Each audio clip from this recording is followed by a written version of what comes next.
ಜೋರ್ ಚಳಿ. ಗೊತ್ತಲ್ಲ. ಶ್ರೀರಾಮ್ಪುರನಾ? ಸರಿ ಆಯ್ತು.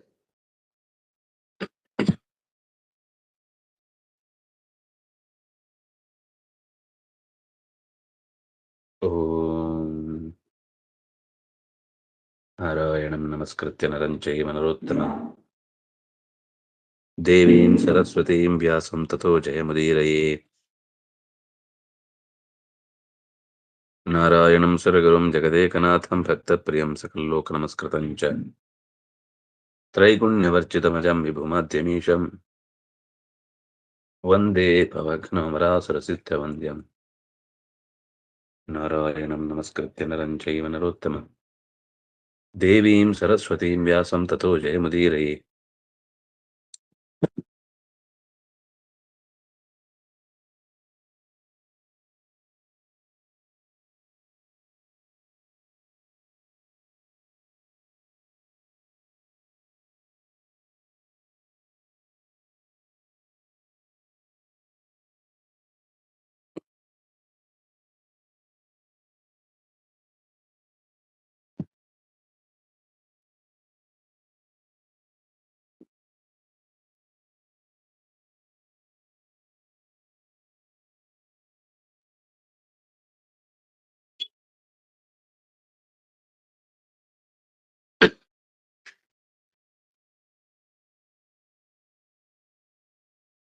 ದೈತ್ಯರ ಗುಂಪಿನಲ್ಲಿ ನಾನು ಪ್ರಹ್ಲಾದನಾಗಿ ಇದ್ದೇನೆ. ಪ್ರಹ್ಲಾದ ಅಂದ್ರೆ ಹೆಚ್ಚಿನ ಆನಂದವನ್ನ ಕೊಡುವವನು ಅಂತ ಅರ್ಥ. ಕಾಲ ಕಲಯತಾಮಹಂ, ಎಲ್ಲವನ್ನು ಕೊನೆಗೊಳಿಸುವವನಾದ್ರಿಂದಾಗಿ ನನ್ನನ್ನು ಕಾಲ ಅಂತ ಕರೀತಾರೆ. ಕಲಯತಾಮ್ ಅಂದ್ರೆ ಲೆಕ್ಕಾಚಾರದ ವ್ಯವಸ್ಥೆಯಲ್ಲಿ ದಿನಗಳನ್ನು ಒಂದು ದಿವಸ ಜಾಸ್ತಿನೂ ಇರ್ಲಿಕ್ಕೆ ಬಿಡಲ್ಲ, ಒಂದ್ ದಿವಸ ಬೇಗನೂ ಕರ್ಕೊಂಡು ಹೋಗಲ್ಲ. ಅಂಥದ್ದು ಯಮನ ಗುಣ. ಮೃಗಗಳಲ್ಲಿ ಮೃಗೇಂದ್ರ. ಮೃಗ ಅಂದ್ರೆ ಇಲ್ಲಿ ಹುಡುಕಾಟ ನಡೆಸುವವನು ಅಂತ ಅರ್ಥ. ಏನ್ ಹುಡುಕಾಟ ನಡೆಸುವುದು? ಭಗವಂತನನ್ನ ಹುಡುಕಾಡುವವರು ಮೃಗಗಳು ಅಂದ್ರೆ.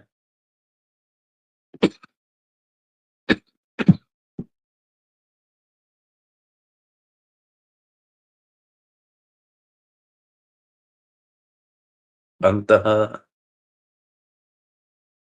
ಹುಡುಕಾಡುವ ಭಕ್ತರಿಗೆ ಇಂದ್ರ ಒಡೆಯ ನಾನು ಅಂತ ಹೇಳ್ತಾ ಇದ್ದೇನೆ.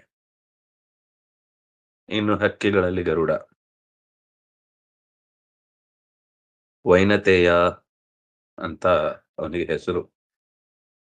ದೇವರಿಗೆ ಯಾಕೆ ಹೆಸರು? ಅವನಿಗಾದ್ರೆ ವಿನತೆಯ ಮಗ ಅನ್ನೋ ದೃಷ್ಟಿಯಿಂದ. ಆದ್ರೆ ವಿನತ ಅಂದ್ರೆ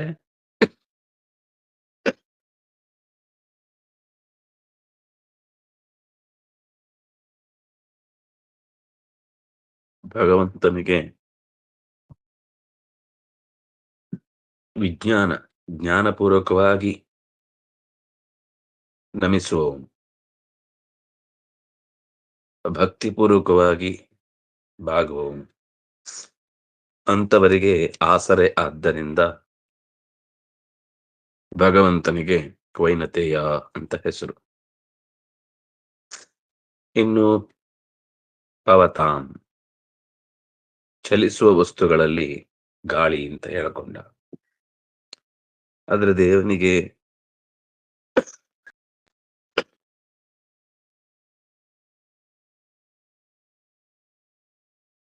ಪವನ ಅಂತ ಯಾಕೆ ಹೆಸರು? ಪಾಲಕನು ಸೇವ್ಯನು, ಆದ್ರಿಂದಾಗ ಅವನು ಪವನ. ಪಾತೀತಿ ಪಹ, ವನ್ಯತ್ವಾತ್ ಸೇವನೀಯತ್ವಾತ್ ವನಂ, ಪಶ್ಚಾಸೋ ವನಶ್ಚ ಪವನಃ.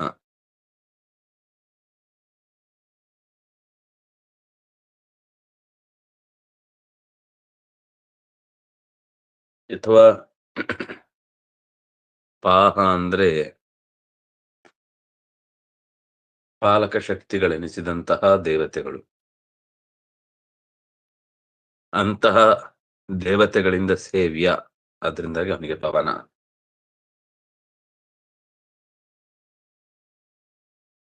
ಕೊನೆಯಿಲ್ಲದ ಆನಂದ ರೂಪ, ಅದರಿಂದಾಗಿ ರಾಮ.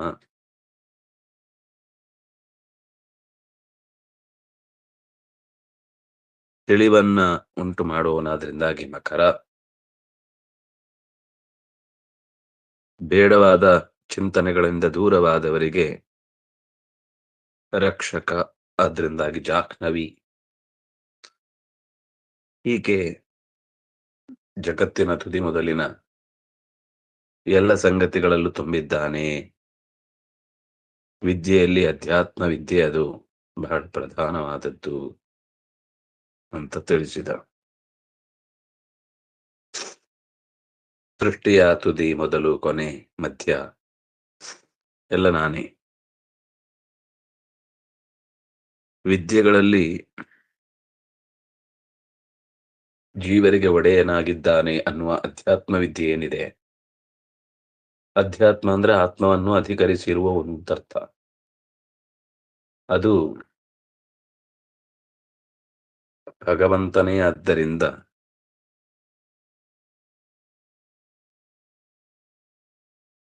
ಜೀವನನ್ನು ನಿರ್ವಹಿಸ್ತಾ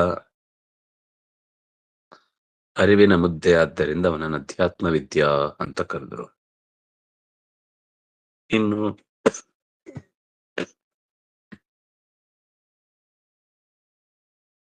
ತತ್ವಚಿಂತಕನಾದ್ದರಿಂದ ಅವನನ್ನು ತಾತ್ವಿಕ ಅಥವಾ ವಾದ ನಡೆಸುವುದರಲ್ಲಿ ಅವನಿಗೆ ಹೆಚ್ಚಿನ ಆಸಕ್ತಿ ಇರುವುದಿಲ್ಲ. ಅಂದ್ರೆ ಯಾರು ಆ ರೀತಿ ವಾದ ಮಾಡುತ್ತಾರೋ ಜಿಜ್ಞಾಸಾ ಪೂರ್ವಕವಾಗಿ, ಅವರಲ್ಲಿ ವಿಶೇಷವಾಗಿ ಅನುಗ್ರಹಿಸ್ತಾನೆ ಅನ್ನುವ ಕಾರಣಕ್ಕಾಗಿ ಅವನನ್ನು ವಾದ ಅನ್ನುವ ಶಬ್ದದಿಂದಲೂ ಹೇಳಿದ. ಹೀಗೆ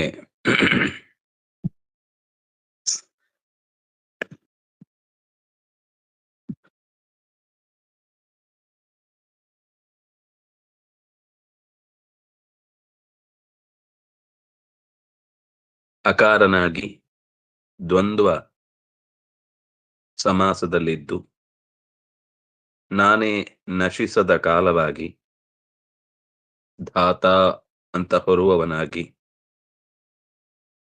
ಎಲ್ಲೆಡೆ ತುಂಬಿದ್ದು ಎಲ್ಲವನ್ನು ಹೊತ್ತವನು ನಾನೇ. ಇದೆಲ್ಲ ದೇವರ ಹೆಸರು ಅಂತ ಹೇಳ್ತಿದ್ದಾರೆ.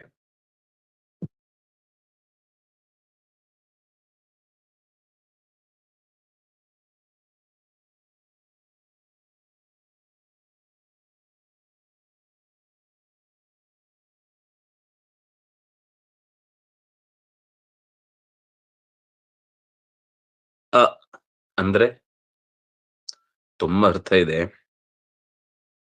ಅಹ್ ಇತಿ ಬ್ರಹ್ಮ ಅಂತ ಉಪನಿಷತ್ತು ಹೇಳುತ್ತೆ. ನಾವು ತಿಳಿದ ಯಾವುದೂ ಅಲ್ಲ, ನಾವು ತಿಳಿದದಕ್ಕಿಂತ ಭಿನ್ನ, ನಾವು ತಿಳಿದದ್ದಕ್ಕಿಂತ ಅಧಿಕ,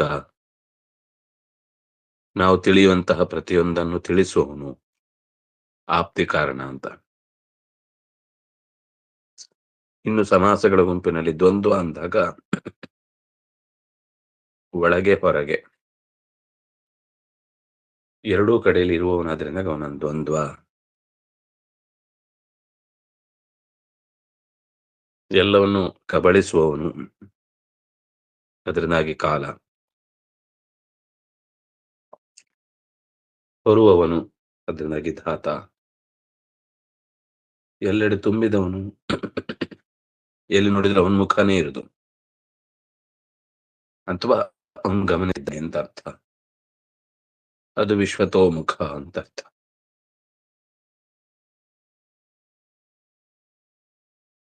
ಮೃತ್ಯು ಸರ್ವಹರಶ್ಚಾಹಂ ಉದ್ಭವಶ್ಚ ಭವಿಷ್ಯತಾಂ ಕೀರ್ತಿ ಶ್ರೀ ವಾಕ್ಚನಾರೀಣಾಂ ಸ್ಮೃತಿರ್ಮೇಧಾ ಧೃತಿಕ್ಷಮ. ಇದೆಲ್ಲ ನಾವು ನೋಡಿದ್ವಿ ಅನ್ಕೋತೇನೆ. ಆದ್ರೂ ಒಂದ್ಸಲ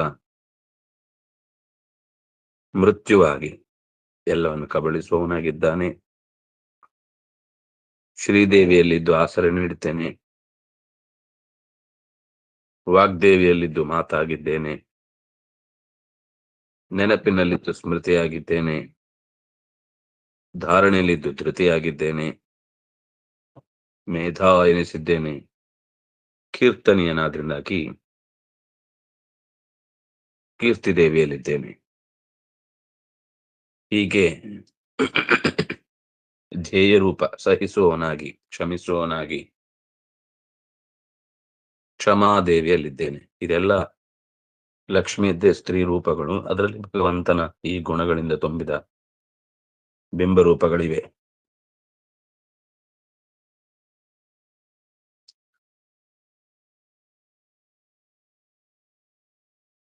ಬೃಹತ್ ಸಾಮ, ಹಿರಿದಾದ ಸಾರವಸ್ತು ಮತ್ತು ತಿಳಿವಿಗೆ ಸಿಗದ್ದು ಅನ್ನುವ ಅರ್ಥದಲ್ಲಿ ಬೃಹತ್ ಸಾಮನಾಗಿದ್ದೇನೆ. ಯಾರು ಮನದುಂಬಿ ಹಾಡುತ್ತಾರೋ ಅವರನ್ನ ತ್ರಾಣಕರ್ತ, ತ್ರಾತಿ, ತ್ರಾಯತೆ. ಅದರಿಂದಾಗಿ ಗಾಯತ್ರಿ ಅನ್ನುವ ಹೆಸರಿನಲ್ಲಿದ್ದೇನೆ, ಛಂದಸ್ಸಿನಲ್ಲಿದ್ದೇನೆ.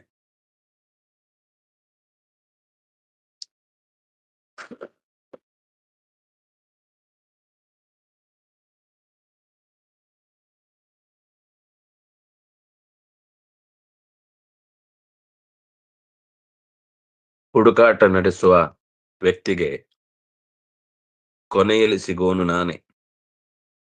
ಅದರಿಂದಾಗಿ ನನ್ನನ್ನ ಮಾಸಗಳಲ್ಲಿ ಮಾರ್ಗಶೀರ್ಷ ಅಂತ ಕರೀತಾರೆ.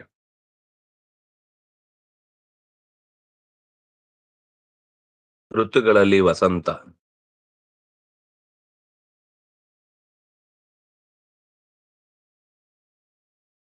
ಅದಕ್ಕೆ ಕುಸುಮಾಕರ ಅಂತ ಹೆಸರು. ಒಳಿತು ಕೆಡುಕುಗಳ ಅರಿವನ್ನ ಉಂಟು ಮಾಡುವನಾದ್ರಿಂದಾಗಿ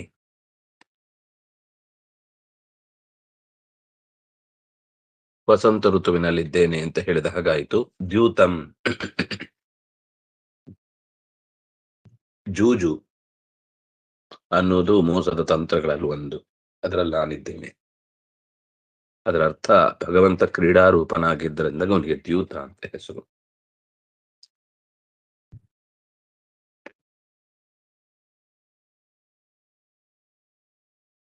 ಒಬ್ಬನಲ್ಲಿ ಆ ತಹತಹಿಕೆ, ಹಾತೊರೆಯುವಿಕೆ ಅತ್ಯಂತ ಹೆಚ್ಚಾಗಿ ತೀವ್ರವಾಗಿ ನಡೀಬೇಕು ಅಂದ್ರೆ ಅಲ್ಲಿ ಭಗವಂತನ ಒಂದೇನೋ ಸನ್ನಿಧಾನ ಇರಬೇಕು. ಅವನು ಕ್ರೀಡಾರೂಪನಾದ್ರಿಂದಾಗಿ, ದ್ಯೂತ ಮೋಸ ಮಾಡುವನಾದ್ರಿಂದಾಗಿ ಅಲ್ಲ. ದಿವು ಕ್ರೀಡಾ ಅನ್ನೋ ಧಾತುವಿನಿಂದ ಬಂದ ಶಬ್ದ ಅದು.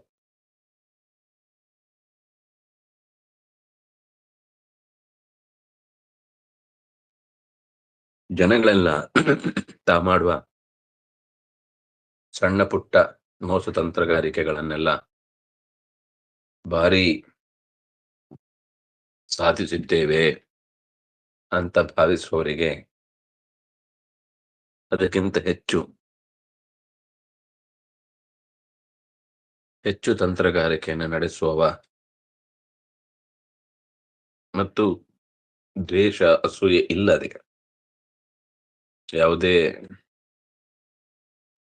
ದುರುದ್ದೇಶ ಇಲ್ಲದೆ ತಂತ್ರಗಳನ್ನ ಕರ್ಮಕ್ಕೆ ಸರಿಯಾಗಿ ಹೆಣೆಯಬಲ್ಲವ ಭಗವಂತನಾದ್ರಿಂದಾಗ ಅವನನ್ನ ದ್ಯೂತ ಅನ್ನುವ ಶಬ್ದದಿಂದ ಕರೆದ್ರು. ಆದ್ರೆ ಅದು ಕೆಟ್ಟ ಉದ್ದೇಶದಿಂದ ನಡೆದಾಗ ಜೂಜಾಗುತ್ತೆ, ಒಳ್ಳೆಯ ಉದ್ದೇಶದಿಂದ ನಡೆಸಿದಾಗ ಅದು ದ್ಯೂತ ಬರುತ್ತೆ.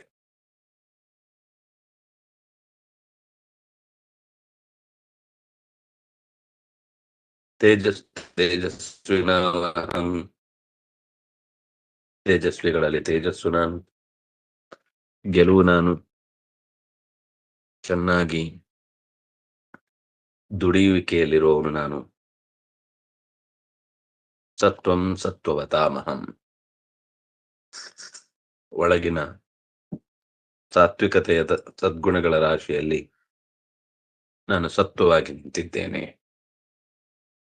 ವೃಷ್ಣಿಗಳಲ್ಲಿ ವಾಸುದೇವ,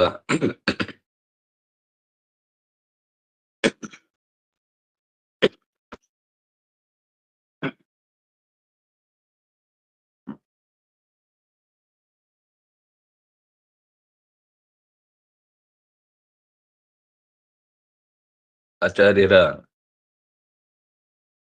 ತಾತ್ಪರ್ಯದಲ್ಲಿರುವಂತಹ ಮಾತು. ರಾಮ ಅಂದ್ರೆ ಏನು ಅಂತ ನೋಡಿದ್ದೇವೆ. ಆನಂದ ರೂಪನಾಗಿದ್ದಾನೆ ಮತ್ತು ಉಳಿದವರನ್ನು ಆನಂದವಾಗಿ ಇಡ್ತಾನೆ. ಅದಕ್ಕೆ ಶಾಂಡಿಲ್ಯ ಶ್ರುತಿಯನ್ನು ಕೂಡ ಹೇಳಿತು, ರಶ್ಚ ಅಮಶ್ಚೇತಿ ರಾಮ ಅಂತ.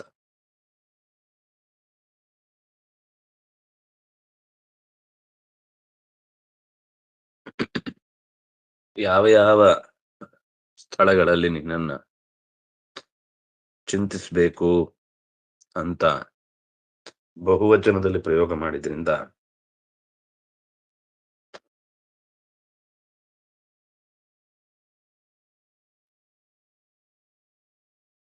ಬ್ರಹ್ಮಾದಿಗಳಿಗಿಂತ ಭಗವಂತ ಬೇರೆ ಆಗಿ ವಿಭೂತಿಯಾಗಿ ಇದ್ದಾನೆ ಅನ್ನೋದು ಗೊತ್ತಾಯ್ತು. ದ್ವಿವಿಧಂ ವೈಭವಂ ರೂಪಂ ಪ್ರತ್ಯಕ್ಷ ತಿರೋಹಿತಂ. ಕಪಿಲ, ವ್ಯಾಸ, ಕೃಷ್ಣ ಇದೆಲ್ಲ ಪ್ರತ್ಯಕ್ಷ ರೂಪ. ಬ್ರಹ್ಮಾದಿ ಜೀವಗಳಲ್ಲಿರುವಂಥದ್ದು, ಜಡದಲ್ಲಿ ಅಭಿವ್ಯಕ್ತಿ ಆಗುವಂಥದ್ದು, ತನ್ನ ಗುಂಪಿನಲ್ಲಿ ಹಿರಿದು ಅಂತನ್ನಿಸುವಂಥದ್ದೆಲ್ಲ ತಿರೋಹಿತ ವೈಭವ, ಮುಚ್ಚಿಟ್ಟ ವೈಭವ, ತೆರೆದಿಟ್ಟ ವೈಭವ ಅಂತ ಇದರಲ್ಲಿ ಎರಡನ್ನಾಗಿ ಚಿಂತಿಸಬೇಕು ಅಂತ ಆಚಾರ್ಯರು ನೆನಪಿಸಿದ್ರು. ಅವನು ಎಲ್ಲೆಡೆ ತುಂಬಿದ್ದಾನೆ, ಅದರಿಂದಾಗಿ ಆತ್ಮ ಅನ್ನುವ ಶಬ್ದ ಹೇಳಿದ್ರು. ಪದಗಳಿಂದ ಸದ್ದಿನಿಂದ ಗುರುತಿಸಲ್ಪಡುವನಾದ್ರಿಂದಾಗಿ ರವಿ ಅಂತ ಹೇಳಿದ್ರು.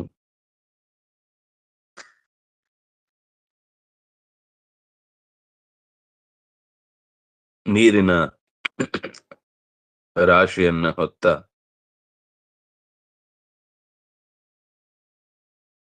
ಮೋಡಗಳಲ್ಲಿ ನೀರು ಚೆಲ್ಲುವಂತೆ ಮಾಡುವ ಮರೀಚಿ, ಅದು ನಾನು ಅಂತ ಹೇಳಿದ್ರು. ಹಿಂದೆ ಅದರ ವಿವರಣೆ ಬಂದಿತ್ತು.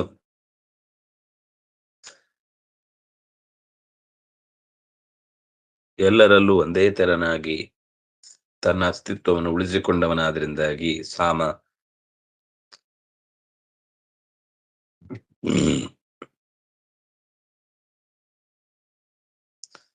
ಇನ್ನು ಸುಖತ್ವಾತ್ ಜ್ಞಾನವೂ ಅವನೇ, ಜ್ಞಾನ ಒದಗಿಸುವವನು ಅವನೇ. ಅದರಿಂದಾಗ ಅವನನ್ನ ಶಶಿ,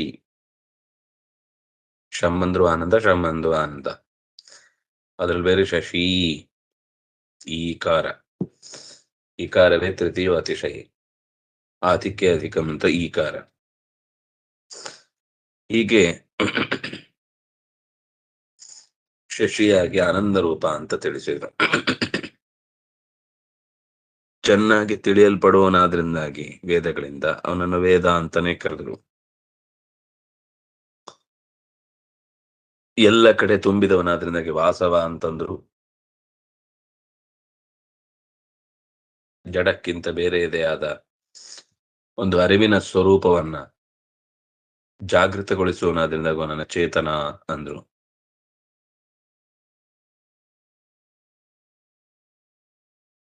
ಚೆನ್ನಾಗಿ ತೊಳೆದು ಶುಚಿಗೊಳಿಸುವವನಾದ್ರಿಂದಾಗಿ ಪವನ ಅಂದ್ರು.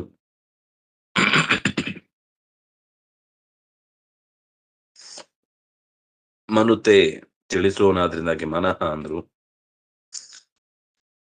ಸಂಯಮತಾಂ ಯಮ ಇದ್ದ ಹಾಗೆ. ಇಂದ್ರಿಯಾಣ ಮನಶ್ಚಾಸ್ಮಿ.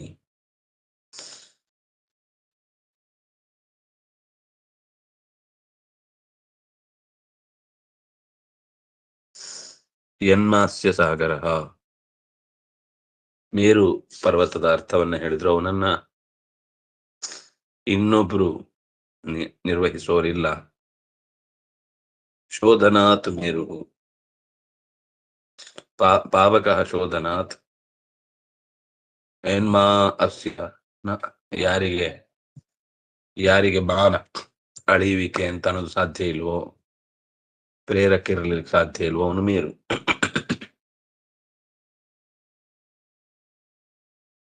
ಸಾರವನ್ನೇ ಸ್ವೀಕಾರ ಮಾಡುವನಾದ್ರಿಂದಾಗಿ ಸಾಗರ. ಸಾರಂ ಗಿರತಿ. ಗರಣಾತ್ ಗರಹ.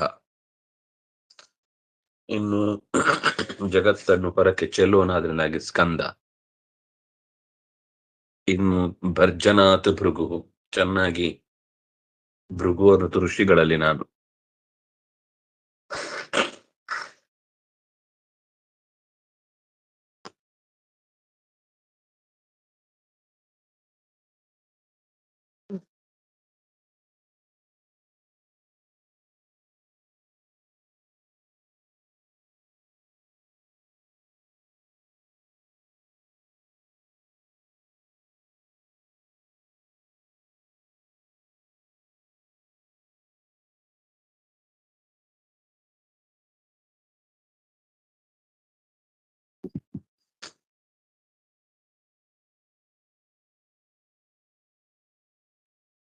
ಜಾತಪಃ ಜಪಃ.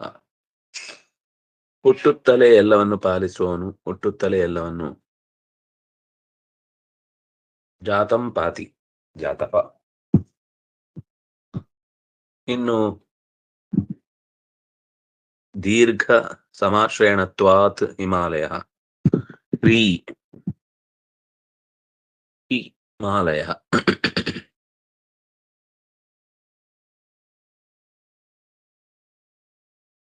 ಮೇಲೆ ಇದೊಂದು ಲೈನ್ ಬಿಟ್ಟಂತಲ್ಲ. ಭರ್ಜನಾತ್ ಭೃಗು.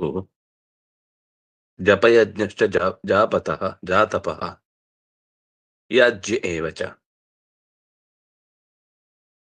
ಯಾಗ ಮಾಡಲ್ಪಡುವವನು. ಅಶ್ವಾಕಾರ ಸ್ಥಿತೋ ಅಶ್ವತ್ಥ. ಹಯಗ್ರೀವ ರೂಪನಾದ್ರಿಂದಾಗಿ ಅಶ್ವತ್ಥ ಅಂತ ಹೆಸರು. ಐರ ಅಂದ್ರೆ ಲಕ್ಷ್ಮಿಗೆ ಹೆಸರದು. ಐರ ಉಳ್ಳವನು, ಲಕ್ಷ್ಮಿಯನ್ನು ಉಳ್ಳವನು, ಆದ್ರಿಂದಾಗಿ ಅವನಿಗೆ ಪರಮಾತ್ಮನಿಗೆ ಐರಾವತ ಅಂತ ಹೆಸರು. ನರರಿಗೆ ಯದ್ದದ್ಯಾತ್ ಸರ್ವಂ ಸ ನಾರದ. ನರರಿಗೆ ಸಂಬಂಧಿಸಿದ ಎಲ್ಲವನ್ನೂ ಕೊಡುವವನು, ಮುಖ್ಯವಾಗಿ ಜ್ಞಾನ. ರೀ ಮತ್ತು ಮಾ. ಇವರಿಬ್ಬರಿಗೂ ಆಲಯ ಯಾರು? ಅವನು ಹಿಮಾಲಯ.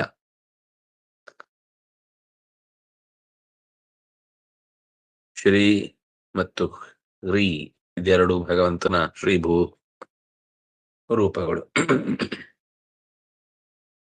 ವರ್ಜತ್ವಾತ್ ಅರಿಭಿರ್ವಜ್ರ. ಶತ್ರುಗಳು ಇವನನ್ನು ಮುಟ್ಲಿಕ್ಕೆ, ಅಂದ್ರೆ ಯಾರಿಗೆ ಸತ್ಯದ ಬಗ್ಗೆ ಕಾಳಜಿ ಇಲ್ಲ ಅಂಥವ್ರು ಇವನ ಬಗ್ಗೆ ತಿಳ್ಕೊಳಿಕ್ ಹೋಗುದೇ ಇಲ್ಲ. ಇವನು ಅವ್ರಿಗೆ ಸಿಗುವುದೂ ಇಲ್ಲ. ಅವರಿಂದ ವರ್ಜನ ಅದೇಂತ, ಅಯ್ಯೋ ನನ್ನನ್ನ ಅವ್ರು ಒಪ್ಕೊಳ್ಳಿಲ್ಲ ಅಂತ ತಲೆ ಕೆಡಿಸ್ಕೊಳಿಕ್ ಹೋಗಲ್ಲ. ಅವರನ್ನ ಒಪ್ಪದಂತೆ ಅವರ ಸ್ವಭಾವಕ್ಕೆ ಅನುಗುಣವಾಗಿ ಸುಮ್ಮನಾಗಿಸಿದ್ದು ಅವನೇ.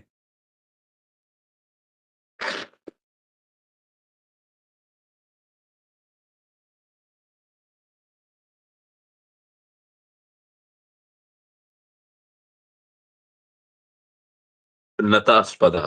ಯಾರು ನಮಿಸುತ್ತಾರೋ, ಯಾರು ಬಾಗುತ್ತಾರೋ ಅವರಿಗೆ ತನ್ನನ್ನೇ ಕೊಡುವವ. ವಾಸುಕಿ. ವಾಸ ಮಾಡುವವರಿಗೆ, ಭಗವಂತನಲ್ಲಿ ವಾಸ ಮಾಡುವವರಿಗೆ ಕಿ ಆನಂದವನ್ನ ಕೊಡುವವ. ಕಮ್ ಅಂದ್ರೆ ಆನಂದ.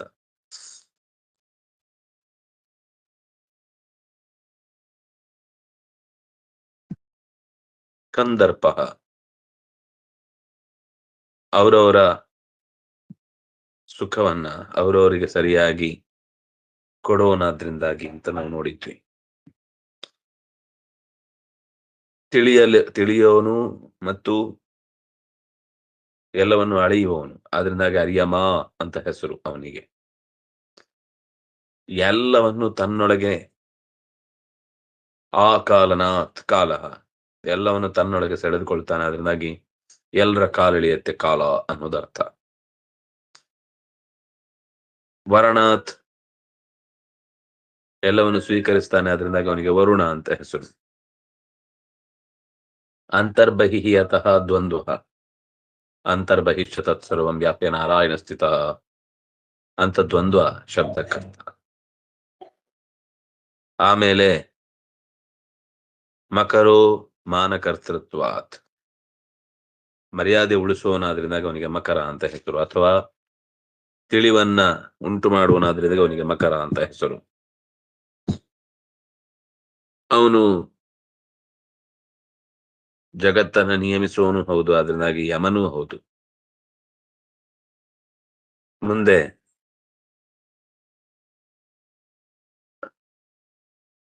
ಪ್ರಕೃಷ್ಟ ಹ್ಲಾದವನ್ನ ನೀಡುವವನಾದ್ರಿಂದಾಗಿ ಅವನನ್ನು ಪ್ರಹ್ಲಾದ ಅಂತ ಕರೆದ್ರು. ತುಂಬಾ ಆನಂದವನ್ನು ಕೊಡುವವನು, ಅದರಿಂದಾಗಿ ಪ್ರಹ್ಲಾದ ಸಮಹಾನಂದ. ಮೃಗೇಂದ್ರೋ ಮೃಗಯತ್ ಪತಿ ಮೃಗಯತ್ ಹುಡುಕುವವನ ಒಡೆಯ ಅವನಾಗಿದ್ದಾನೆ. ಜಾಹ್ನವಿ ಜಹತಾಂ ಸ್ಥಾನಂ ಅಧ್ಯಾತ್ಮಂ ಚಾತ್ಮನಾಂ ಪತಿ. ಯಾವುದರ ಬಗ್ಗೆಯೂ ಅಂತಹ ವಿಶೇಷವಾದ ನನಗೆ ಬೇಕು ಬೇಕು ಬೇಕು ಅಂತ ಹಾರಾಟ ಮಾಡದೆ ಫಲತ್ಯಾಗ ಮಾಡಿದವನನ್ನ ಅವತಿ ರಕ್ಷಿಸುತ್ತಾನೆ. ಇನ್ನು ನನ್ನೊಡೆಯ ಭಗವಂತ ಅಂತ ತಿಳಿಯುವುದೇ ಅಧ್ಯಾತ್ಮ. ಅವನೇ ಜ್ಞಾನ ಸ್ವರೂಪನಾದ್ರಿಂದಾಗಿ ವಿದ್ಯಾ ಅಂತ ಹೆಸರು. ವಿದ್ಯಾ ಜಪ್ತಿ ಸ್ವರೂಪತ್ವಾತ್ ವಾದೋ ವಾಚ್ಯತ್ವತೋ ಹರಿ. ಎಲ್ಲವೂ ಅವನನ್ನೇ ಹೇಳುತ್ತೆ, ಆದ್ರಿಂದಾಗಿ ಅವನಿಗೆ ವಾದ ಅಂತ ಹೆಸರು.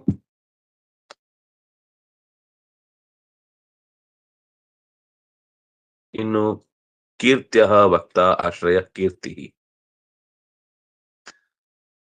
ತಿಳಿಯಬೇಕಾದ್ದನ್ನ ತಿಳಿಸುವವನು, ಕೀರ್ತಿಸುವವನು ಕೀರ್ತಿ.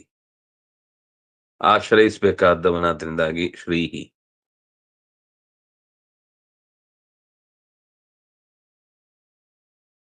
ಹೇಳೋನಾದ್ರಿಂದಾಗಿ ವಾಕ್.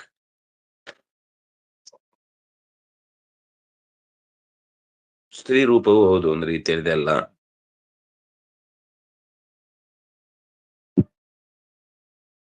ನೆನೆಯಲ್ಪಡಬೇಕಾದವನು ಸ್ಮೃತಿ.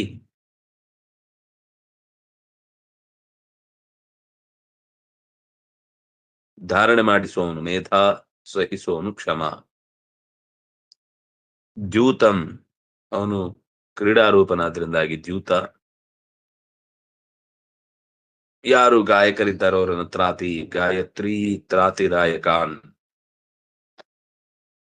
ಸತ್ವಂ ಸಾಧುಗುಣತ್ವಾಚ್ಚ ಸಜ್ಜನಿಕೆಗಳ ಬುದ್ಧಿ, ಆದ್ರಿಂದಾಗ ಅವನನ್ನು ಸತ್ವ ಅಂತ ಕರೆದ್ರು.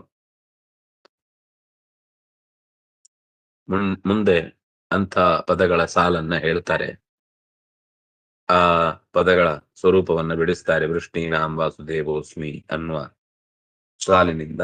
ನಾಳೆ ಮತ್ತೆ ಈ ಹೊತ್ತಿಗೆ ಸೇರಿದಾಗ ಈ ವಿವರಣೆಗಳ ಮುಂದಿನ ಭಾಗಗಳನ್ನ ಗಮನಿಸೋಣ ಅಂತ ಹೇಳ್ತಾ, ಕಾಯೇನ ವಾಚ ಮನಸ ಇಂದ್ರಿಯರ್ವಾ ಬುದ್ಧಿಯ ಆತ್ಮನಾವ ಅನುಸೃತ ಸ್ವಭಾವ ಕರೋಮಿ ಯತ್ಯತ್ ಸಕಲಂ ಪರಸ್ಮೈ ನಾರಾಯಣಾಯೇತಿ ಸಮರ್ಪಯಾಮಿ. ಶ್ರೀಕೃಷ್ಣಾರ್ಪಿತಮಸ್ತು.